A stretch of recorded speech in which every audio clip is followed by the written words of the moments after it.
Okay, listen, we can't say too much yet, but Amanda and I have been secretly renovating the entire Brave New Teaching world behind the scenes.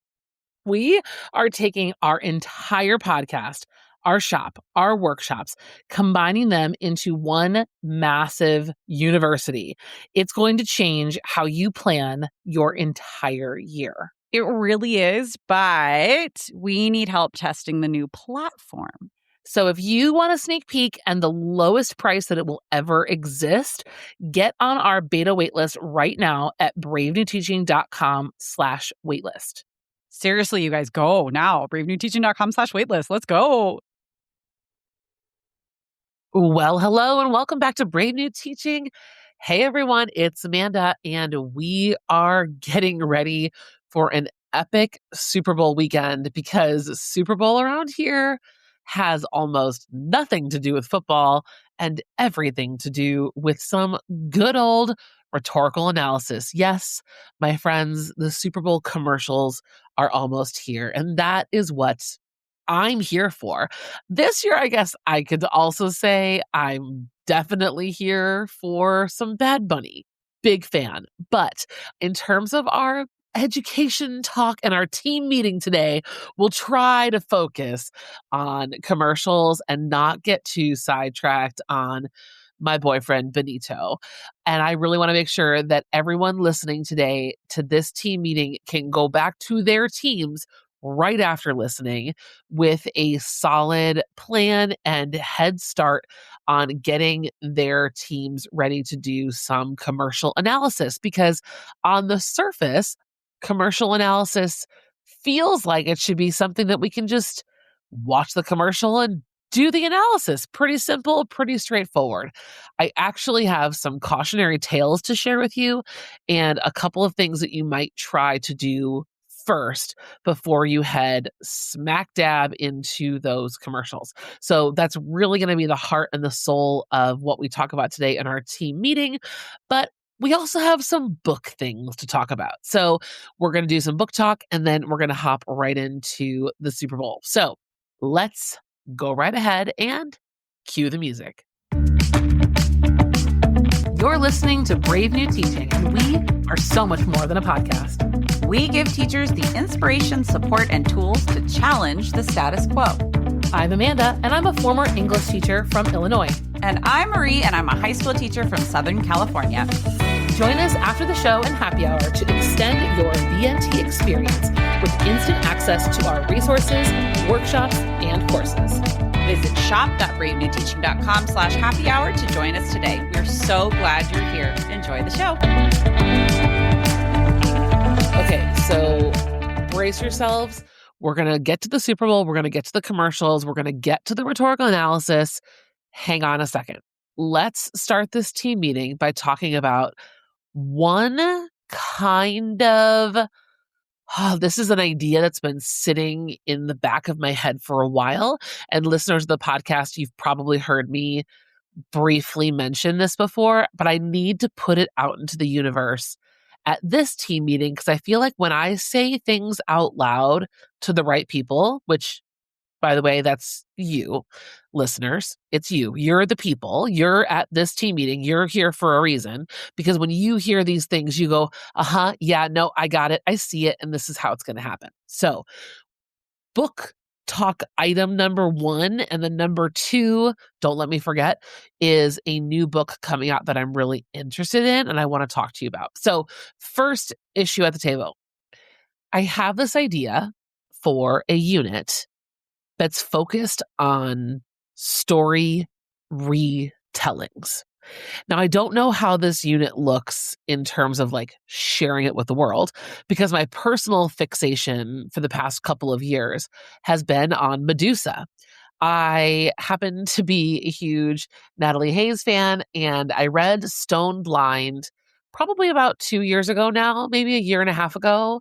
And Stone Blind was one of the most, I've read retellings of myths before, but this particular one and the way that Natalie Haynes took such beautiful care of Medusa in that story that I've been kind of fixated ever since. And I've been reading a lot about Medusa, looking a lot at just kind of like the different editions and publications that have been done around this story and the work, right? And I especially love in Stone Blind the treatment of Perseus. And to put it bluntly, Perseus is ridiculed like an incompetent little child, man child.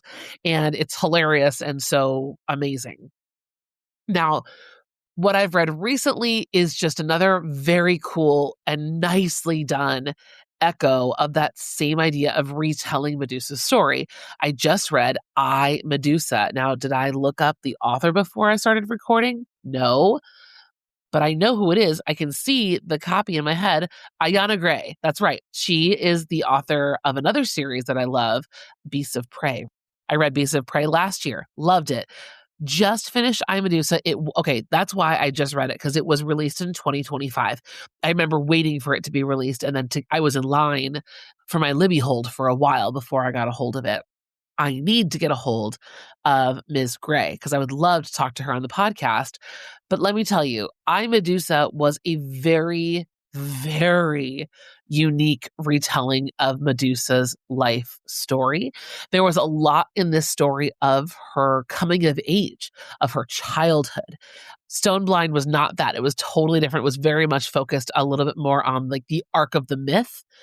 Whereas I, Medusa got into, right, Medusa's childhood and growing up and really her formative years as a preteen and an adolescent, kind of her sexual awakening as well. So all that is to say, I have these two really solid anchors, plus other things in between that I've looked at and I've read. And I'm just on the cusp of something great. I don't feel like the unit has to be a Medusa unit, but I do feel like there is a really strong call for the skills that can be taught about the art of language, of course, about point of view, but about the way point of view is captured, depicted, and created. So if we have this kind of like core story, everyone knows the story of blah. I know Marie has done some cool stuff with Cinderella and fairy tales. So that's another direction that this could go. But I wonder how and if any of you all have thought about a unit that's really focused around one core story told different ways and then the skills that come alongside of that. I would really love to explore that more with you or your team if you're interested. But I don't know, if Medusa is calling you, I need to know, because maybe I will write this very niche specific unit that I have no class to teach right now. Because I don't think my kindergartners are going to be getting down with Medusa. I am reading Medusa's story to my daughter who's in first grade, but that's my own kid. So it's a little different.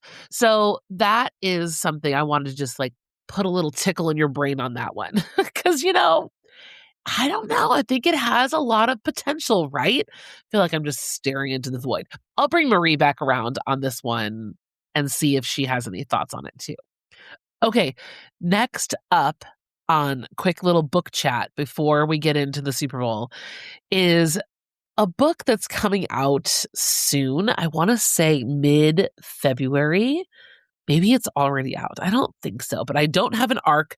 I don't know the publisher, but I came across this the other day. There is a book coming out called The Glowing Hours.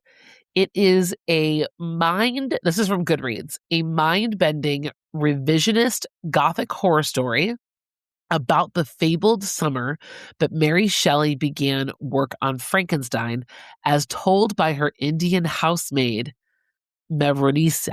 Mayor Begum. For fans of Silvia Moreno Garcia, Isabel Cañas, and Kathy Koja. Okay, check. Fans of all three of these authors. It says, Summer 1816. London is a hostile place for the newly disembarked Maymunisa Bangam, who has come to deliver her brother's letter of inheritance before returning to her comfortable life in Lucknow, India. Only she can't find her brother anywhere and has no money for the return trip, With nowhere else to go, Mare finds refuge in a boarding house for Indian maids. If she can't find her brother, she reasons, she will get a job and start saving. So we've kind of got this it's like a gothic, potentially romance going on here, set in the same time that Mary Shelley is starting to work on Frankenstein. I'm intrigued. I'm very, very intrigued. Have you heard of it? Are you going to read it? Adding it to my list immediately. So wanted to pass that along to you good folks because I knew there's some nerds out there who are like, yep, that's me. Okay. So big point on the agenda today is Super Bowl commercials. So here is kind of the breakdown of where I'd like you to start. First and foremost, if you did not listen to last week's episode about the 4 reading realms, this is kind of a critical piece that I don't want you to miss. Here's where I got it wrong so many times. Of course, we always have the best of intentions, but I think too many times I jumped into commercial analysis without really giving students a proper lens transition, right? We walked into reading commercials the same way that we were reading everything else. And by that, I mean, I never signaled to students, hey, this reading is going to require different things from you. Just as simple as that, to just really make sure that they are in the right frame of mind to understand that we're not looking at characters here. We're not reading for this kind of thematic, plot-driven comprehension. We're thinking and reading differently when we look at a commercial and when we're doing rhetorical analysis. And so in the 4 reading realms, I talk a lot in my webinar. It's completely free. It's just me kind of blabbering on for an hour about this critical need that we have to frame our students' thinking before we just send them off into the wild. And so the thought here is, if we're going to do a Super Bowl ad, we need to spend intentional time making sure students understand the heavy lifting tasks that are required in this kind of reading. So I would start there. Watch the webinar if you haven't already, and use the resources that I give you there for free to signal shift that we're heading into what I call the why realm. We're in the realm of why. To be critical, to be asking questions in this realm, it's not necessarily an expectation for our readers to blindly just comprehend things. It's actually an expectation of them to ask a lot of questions about where they're feeling skeptical. So that's really, really important. Make sure that you have first signaled that shift to students. Next, the other mistake I would make is I would get very caught up in labeling devices, namely ethos, pathos, logos. If you are listening to this for the first time, if you've never heard me say this before, if you have heard me say this before, I beg you, skip ethos, pathos, logos, unless you've already introduced rhetorical analysis at length. If your students are already pros, you're in AP Lang, and this is month 6 of kids doing rhetorical analysis, by all means, ethos, pathos, logo the crap out of them. Go for it. But if commercials are your initial introduction to rhetorical analysis with your students, do not lead with devices. Do not do it. Here's why. It's very simple. Whatever we lead with is what kids hold on to and will believe is the most important. So if you're a seasoned teacher and you're frustrated that your students are constantly talking about devices and they can't tell you why they're important, this is a big reason why. We're not doing it on purpose. This is just a human nature adolescent thing to cling on to the very first thing we ever said, to believe that that is the penultimate, right, only thing that really matters. It's almost like they don't hear anything afterwards sometimes. If you choose this path, it will be a very hard time walking it back. It's very difficult to course correct. Here's what I recommend instead. Start with the rhetorical triangle, the rhetorical situation. I want students to latch onto the situation more than I want them to latch onto devices. So if this is the first time you've ever heard that phrase situation, rhetorical situation, I like to use the acronym SpaceCat. Not my creation, one that's kind of been floating around in the AP Lang world for a while. It works really well for me. I really like it. So SpaceCat just stands for speaker, purpose, audience, context, exigence. That's space. And that to me is like the extended rhetorical triangle. So you're getting all of the components that are the substance, right, of where the argument takes place. Who is talking, why they're talking, who they're talking to, the context of that conversation, and the exigence or the immediacy for delivering that message. That is what I want my kids to obsess over, because the relationship between the speaker and the audience, if we don't understand what that is, why does it matter if they're using ethos, pathos, or logos, right? A lot of times, the use of an emotional appeal, right? The use of, let's say, fear is because the speaker knows that fear is the most powerful way to manipulate that particular audience. The speaker is in a position of power and knows that fear will create an extended power imbalance and will only exacerbate, right, their whatever that might be, right? Then I can talk about fear because fear is that pathos, right? That emotional charge. But the reason it's powerful is because of the relationship between the speaker and the audience. It can go a whole other level by saying, and the context that that audience is living in, right? Maybe there's a whole other layer there. So these are the things that I want students to focus on, is that speaker, that audience, where we are in space and time. That's what I want them to really feel good about. And especially now, let's move that into commercials. Commercials at the Super Bowl all have the exact same context. That is not changing. That is a constant, which is a very interesting part of the analysis. All of these commercials cost roughly the same, right? The of course, if they're longer or shorter, there's a price difference. But all of the companies behind these commercials have spent an exorbitant amount of money. All of these commercials exist in an American timeline of history that is now, and all will feel a certain way because of the context of that history right now.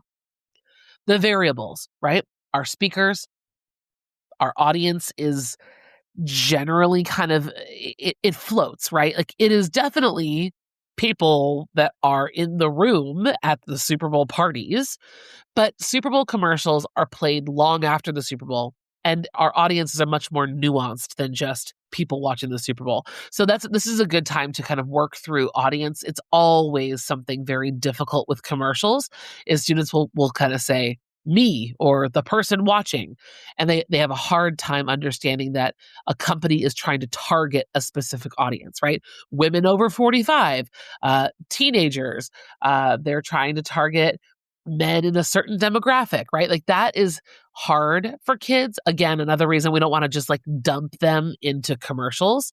We have to spend some time on audience. Speaker is also confusing, right? Because the speaker in many cases is technically the money, the company that wrote the script and hired out, right, the ad and wrote the commercial. But the speaker is also, in many cases, the spokesperson or the actor that's being used for that messaging. So those things need some massaging and need some work. So here's what I would do. I would begin with your framing, right? Do your framing. If you haven't already watched the webinar for the 4 reading realms, watch that. After you've done that, if you have time, I would introduce SpaceCat at the very basic level, if you have time, you can do the Be Our Guest activity that I have, and I will be sure to link that for you in the show notes. That helps introduce Space Cat and that rhetorical triangle so students are familiar with how it works. Then I'd practice a few commercials from previous Super Bowl years. You're going to have a different, of course, context for each of those, but you'll still get that idea of these were created for a mass group, mass appeal at the Super Bowl that they will have in common. Do a few of them together so that students kind of get the gist behind how that analysis works with the Super Bowl ads. Then, of course, let them go. Let them go home on the weekend. You can give them a note sheet. I'll give you everything that I have if you want them to kind of just track. I wouldn't have them doing the analysis at home, but I would definitely have them jotting down the commercials that were the most commented on in the room if they were watching it with other people, the ones that stood out to them the most, the ones that they felt the most connected to, as in they probably were the target audience. I have a couple scavenger hunty types of questions, nothing really heavy, just if they're watching and they can jot it down, it would be really helpful for our conversation on Monday. And then when Monday does roll around, that's when it's time to start breaking down some of the confusion, right? Don't jump right into analysis. Say, okay, let's vote on our favorite 5 that we're going to analyze. And perfect, pick your 5. Work through together as a whole class that speaker and audience parts of the triangle specifically. Make sure that those are clear. Once everyone's got a pretty solid grasp on that, I would jigsaw. So jigsaw those 5 commercials, right? So you've got 5 expert groups. It's 5 groups, 1 commercial per group. Let them jigsaw. After they've kind of done their expertise, let them, regroup, do the jigsaw. I mean, what a great way to work through an analysis as a conversation. We don't need to write it all down. We can write something maybe on Tuesday, but let them discuss what they see and how they see it. And you'll just be blown away by the conversations that you have. And you'll also be able to pinpoint the places where students are missing it, or you're noticing gaps in that analysis, those patterns of analysis. They're going to be deeply engaged. They're going to be there's going to be a lot of energy in the room, which is great. And this is really where we can see that their analysis is tracking or it is lacking. So I hope that you try this. I think right now I'm the most excited about the Jurassic Park parody commercial. It's an Xfinity commercial, and it looks really, really good. And I can't wait to discuss that one with students. It'll be great. By students this year, I mean my own children, but I know your students will really get into that as well. So this has been a very busy team meeting. I hope everyone has a wonderful week at school. Please, please, please let me know your thoughts about Medusa, this new Mary Shelley Frankenstein-esque book that's coming out. And if you have any questions about tackling rhetorical analysis, first check the show notes, and then please, by any means, feel free to reach out with a DM or an email. Let's talk more about RA together. There's going to be a lot more coming your way through Instagram and through my emails, and I hope that is just really hitting home for you right now. Everyone stay healthy and have a wonderful week at school. Bye-bye. Thanks again for listening to Brave New Teaching. We'd love to keep the conversation going over on Instagram. And while you're there, check out the links in our bio for the most up-to-date events going on in Happy Hour and the Brave New Teaching community. Thanks for being here and have a great week at school.